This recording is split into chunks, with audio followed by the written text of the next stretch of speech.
Iran Israel போரில் இந்தியாவின் நிலை என்ன? இந்தியா இஸ்ரேல் மற்றும் ஈரான் ஆகிய இரு நாடுகளுடனும் மிக நெருக்கமான உறவை கொண்டிருக்கு. பிப்ரவரி 2026 பிரதமர் நரேந்திர மோடி இஸ்ரேலுக்கு பயணம் மேற்கொண்டார்.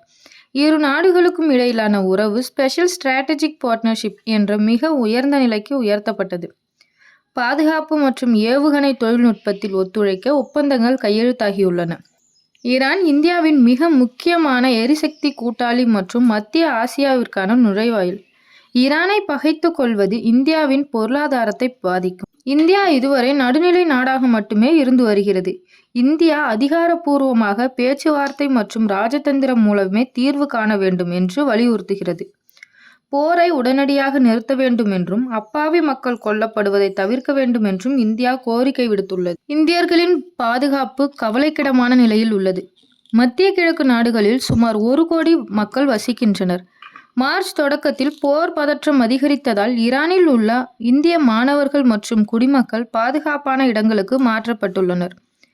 வளைகுடா நாடுகளில் வசிக்கும் இந்தியர்களுக்கு ஏதேனும் பாதிப்பு ஏற்பட்டால் இந்தியா அமைதியாக இருக்காது என்று வெளியுறவுத்துறை அமைச்சகம் எச்சரித்துள்ளது.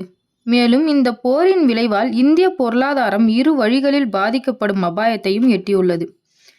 கச்சா எண்ணெய் விநியோகம் தடைப்பட்டால் இந்தியாவில் பெட்ரோல் டீசல் விலை உயர வாய்ப்புள்ளது. செங்கடல் மற்றும் பாரசீக வளைகுடா வழியாக நடக்கும் இந்திய ஏற்றுமதிகள் பாதிக்கப்படலாம். இருப்பினும் இந்தியா தற்போது மத்திய கிழக்கு ஐரோப்பிய பொருளாதார பாதையை உருவாக்குவதில் தீவிரமாக உள்ளது.